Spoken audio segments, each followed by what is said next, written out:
Saludos amigos y bienvenidos a esta edición 64 del podcast Las Cosas Como Son, que usted puede ver la versión en vídeo en el canal YouTube Profesor Ángel Rosa, en el fanpage Facebook Profesor Ángel Rosa, y puede también escuchar su versión de audio en todas las plataformas de audio podcasting que existen: Google Podcast, Apple Podcast, Amazon Music, Spotify, todas. Bueno,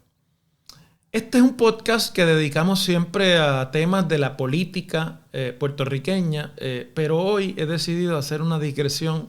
no necesariamente de un tema que está muy apartado de la política, pero de un tema que creo lo suficientemente importante como para desplazar cualquier evento político del que se pueda hablar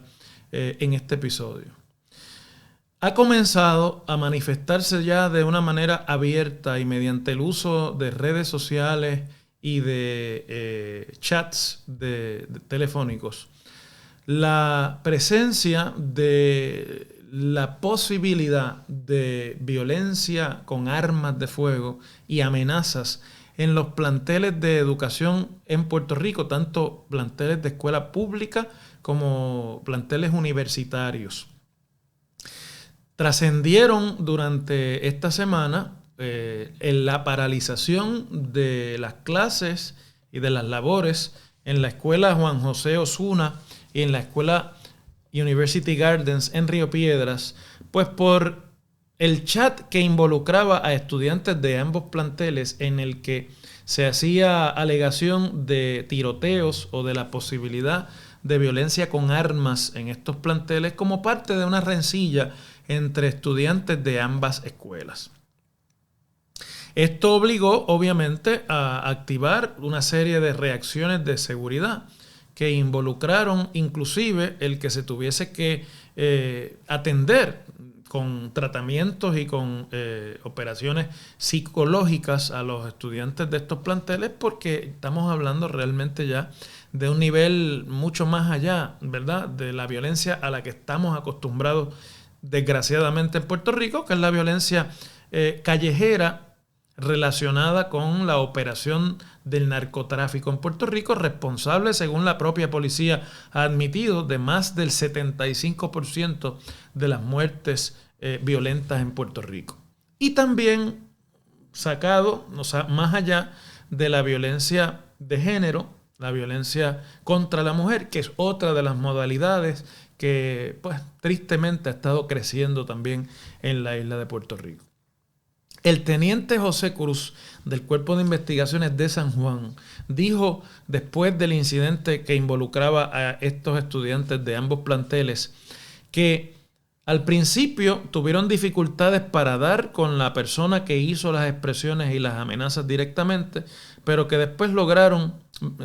dar con él verificando varias direcciones, y que el menor de edad involucrado le hizo admisiones parciales con relación a la validez de la amenaza que expresó en un chat de WhatsApp donde lo levantaron otros estudiantes, y de ahí entonces se lleva a la atención de algunos maestros. El oficial señala que la motivación principal de este joven para expresar sus amenazas fue porque era víctima de acoso o de bullying, un problema también creciente que engendra mucha de la violencia que ocurre en nuestras escuelas públicas y en todas las escuelas. Alega que lo estaban acosando en la escuela y que nunca reportó nada a su familia ni en la escuela porque estaba planificando un ataque que fue el que expresó en esta red o en este chat de WhatsApp. Un maestro de la escuela University Gardens es el que advierte a los directores de ambas escuelas, tanto de la Juan José Osuna como de University, que involucraba a estudiantes de ambos planteles, lo que se estaba discutiendo allí, sobre lo que llaman en el lenguaje de redes sociales un screenshot, una captura de pantalla en la que había tenido acceso porque otra estudiante le llevó, en la que dos alumnos intercambiaban mensajes sobre una supuesta balacera planificada en una de las escuelas. Y uno de los estudiantes del plantel University Gardens y el otro de Juan José Osuna, pues se amenazaban mutuamente allí. Y en el intercambio se aludía a un tercer estudiante de la escuela University Gardens que se encuentra en los Estados Unidos. Al principio, según la policía, la defensa del joven con el que pudieron dar era que se trataba de una broma, pero luego de que lo sometieron a un interrogatorio un poco más profundo, el estudiante admitió que en efecto estaba considerando y tenía planificado ese ataque, que lo estaba ponderando. Esta parte a mí me parece clave en cuanto a la gravedad de este incidente, que por suerte no llegó a mayores, ni fue la causa, ni se logró escenificar como se amenazaba el tiroteo allí. Pero el simple hecho de que el estudiante haya admitido a la policía que le estaba dando seria consideración y que lo estaba planificando, me parece a mí que es una señal de que esto no ha ocurrido ya en Puerto Rico, bueno, pues por suerte. Y de que así estamos. A ese nivel se manifiesta ya la violencia en nuestra sociedad, algo a lo que en Puerto Rico decimos coloquialmente no estamos acostumbrados. Es más común que en Estados Unidos leamos de balaceras en escuelas, que intrusos llegan hasta allí o personas relacionadas con la comunidad y abran fuego y maten a uno que otro estudiante o maestro en un plantel escolar. Lo mismo en instalaciones de correo o en otras instalaciones como centros comerciales. La propia semana pasada tuvimos mucha información de este tipo de incidentes en los Estados Unidos. Y en Puerto Rico siempre hemos dicho, bueno, en Puerto Rico sí hay violencia, pero no estamos en ese tipo de violencia. Todavía no ha habido nunca un incidente en el que una persona abra fuego en un lugar público y mate a inocentes allí de una manera. Claro, eso pues es parcialmente verdad, porque en nuestras autopistas, en nuestras avenidas, en nuestras carreteras se han escenificado tiroteos entre personas involucradas en el narcotráfico, tratando de unos a otros alcanzarse con las armas, que han involucrado inocentes o transeúntes que han caído abatidos por este tipo de violencia. Pero que en una escuela un menor de edad, víctima de acoso o de bullying, haya hecho expresiones de amenaza de violencia o de tiroteo, y que además admita que estaba no solamente diciéndolo como una broma o como una manera de intimidar, sino dándole seria consideración, es un nivel adicional con el cual tendremos que trabajar en dos vías. A eso se añade que en una escuela de la zona también metropolitana, más cercana a la parte vieja de San Juan, la calle Loíza, más propiamente en el área de Santurce, a un estudiante le fue incautada por la directora escolar un arma que luego supimos pertenecía a su padre y que era un arma ilegal. Su padre no tenía licencia ni tenía permiso para portar ni para poseer armas en Puerto Rico, a diferencia de muchas jurisdicciones de los Estados Unidos. La portación de armas sin licencia del Estado es ilegal. Y usted no puede adquirir en Puerto Rico armas de fuego más allá de lugares que se destinan para esto, armerías más propiamente, ya una vez usted posee una licencia de portación. Entonces, esto deja al descubierto también el grave problema de trasiego ilegal de armas que existe en Puerto Rico, mucho de él relacionado también con el tema del narcotráfico, pero la realidad cruda es que la inmensa mayoría de las armas que circulan en Puerto Rico para una u otra motivo son ilegales, no están registradas ni cumplen con el protocolo legal que en Puerto Rico se requiere para la aportación de armas. El padre de este menor de edad, que portaba su arma en una escuela Montessori, la República del Perú se llama la escuela, y que fue encontrada en la mochila del estudiante, era una pistola semiautomática cargada. Una pistola semiautomática es sinónimo de una persona que está involucrada en el negocio ilícito del narcotráfico. El capitán Ricardo Haddock, director del Cuerpo de Investigaciones Criminales de San Juan, explicó que relacionado con ese incidente arrestaron a Miguel Burgos Bonilla, padre del menor de 12 años, luego de que éste admitió que adquirió la pistola calibre 45 Springfield Armory en el mercado negro. El menor tomó el arma de fuego del cuarto de su papá y la colocó en su mochila, y al llegar al salón de clase, una de las maestras lo ayudó con su abrigo, y al abrir el bulto para guardar el abrigo, vio el arma en el interior, desatando toda una serie de denuncias y de eventos que llevaron primero a la detención de este joven y luego al arresto posterior de su padre. Al mismo tiempo en que estos incidentes estaban ocurriendo en la zona metropolitana de San Juan, en el segundo recinto más importante del sistema público universitario de Puerto Rico, el recinto universitario de Mayagüez, las autoridades arrestaban a una estudiante que en la red social Twitter,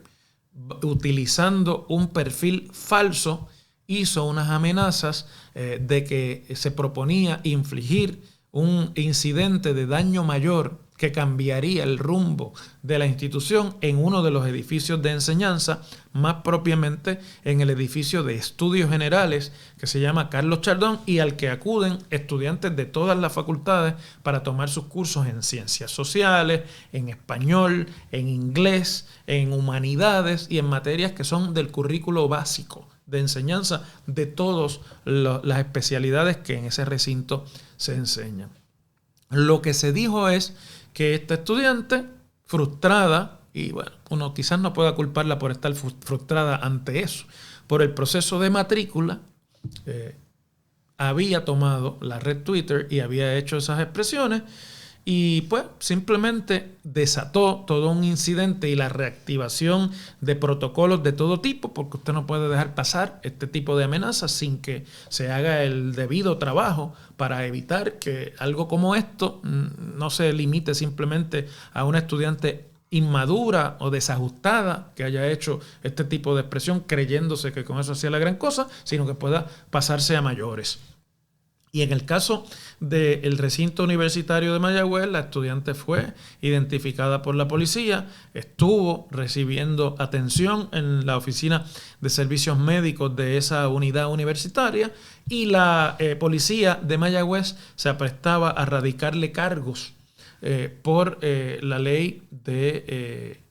actos terroristas en el Internet. Lo que había dicho la joven es que haría que explotara en cantos ese edificio de la universidad. Todo esto parece muy folclórico desde el punto de vista del relato, pero en el espacio de una semana y en ambientes académicos distintos, escuelas de diferentes niveles académicos del sistema público y la universidad, es el mismo problema manifestándose. Cuando eso llega a ese tipo de nivel, cuando comienzan a manifestarse los síntomas de que la violencia y la solución violenta y muchas veces armada o de posibles actos de terrorismo cruzan la mente de un estudiante ante el primer problema o ante un problema que enfrentan, en un caso el acoso en la escuela, en otro caso los problemas de matrícula, en otro caso simplemente se desconoce, quizás por demostrar que podía tener acceso a un arma. Estamos hablando de problemas mucho más profundos, que ya no estamos al nivel de atender, pero que hay que reflexionar desde el punto de vista de lo que ha pasado y pasa en la sociedad puertorriqueña con la juventud.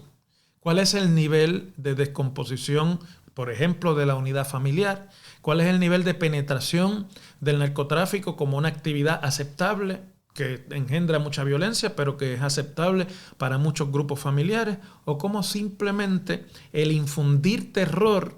que es también un tipo de violencia ya de por sí, es simplemente una opción que un estudiante pueda entender que resuelve algún problema o que simplemente le hace tener un mayor valor? Eso lo que quiere decir es que en la sociedad y en el entorno donde estos estudiantes se mueven, esa es la norma, esa es la forma de operar, y que la violencia, apartándose como se aparta de la legalidad y del imperio de la ley, es una forma cada vez más utilizada de resolver conflictos en la sociedad puertorriqueña. Esto es, sin lugar a dudas, un retroceso significativo y es el hecho de que se esté manifestando ya abiertamente una bandera roja que se abre a las autoridades en Puerto Rico. Entonces hay que trabajarlo de muchas maneras. Hay que trabajarlo proveyéndole a los estudiantes en las escuelas el suficiente entrenamiento y el suficiente ensayo para saber qué hacen en caso de que tengan o se vean involucrados en un incidente de violencia que puede atentar contra su vida en el plantel escolar. Hay que trabajarlo también desde el punto de vista de proveer en las escuelas, ya que en muchos hogares no es así, el apoyo necesario social y psicológico para estudiantes que están rodeados de violencia en su entorno personal y que simplemente lo transportan a la escuela porque es otro ámbito de su existencia cotidiana. Y hay además que urgir de las autoridades que en vez de estar hablando de si los protocolos funcionan o no funcionan, o si tenemos protocolos o si no tenemos protocolos, esto es un asunto que ante esta sintomatología que yo les he descrito va a comenzar a manifestarse cada vez más en los planteles y en las escuelas. Estos no son hechos aislados, como no son hechos aislados los asesinatos que diariamente cobran vidas en Puerto Rico de empleados del narcotráfico, como no son hechos aislados la violencia contra la mujer y la violencia de género, que es cada vez más presente en nuestra vida, inclusive en el discurso mediático de muchas figuras que se venden a sí mismas como figuras mediáticas. Y por lo tanto, en una sociedad donde esa descomposición se manifiesta ya, hay que trabajar con la defensa de los estudiantes, de las comunidades escolares, en lo que aparece la sensatez, la inteligencia y los recursos que en este momento no hay para entender que este es un trabajo que hay que hacer en profundidad a las condiciones sociales y económicas de la sociedad puertorriqueña, valga la redundancia. Una cosa que me parece que debemos comenzar a entender es que no es en Puerto Rico solamente que la violencia se ha convertido cada vez en una forma más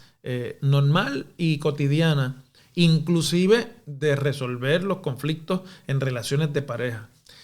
Cuando escuchamos, por ejemplo, muchas de las expresiones musicales más cotidianas y populares, que en este caso de nuestra cultura va tomando auge, que es la música urbana, que se ha quedado prácticamente con la música mundial. Ahí también hay un componente de violencia, hay un componente de imponer, hay un componente de no respetar los derechos ni la vida de los demás, que constantemente está siendo bombardeado a la psiquis de muchos de estos jóvenes, adolescentes y desde antes en la vida, que ese es el tipo de exposición que tienen a la cultura. Y eso, como es una expresión cultural, es muy difícil de aislar. Usted no puede hacer que la gente deje de oír música, usted no puede hacer que la gente deje de gustarle el género musical que les guste, usted no puede hacer que la gente se aísle de los artistas que están de moda. Esa es una realidad con la que hay que convivir. Por lo tanto, en este momento, me parece que se impone que estemos preparados para lidiar con esa realidad. Y hay que comenzar a pensar en el caso de escuelas que como estas demuestran cada vez más presencia de esa problemática, inclusive en la posibilidad que ha sido rechazada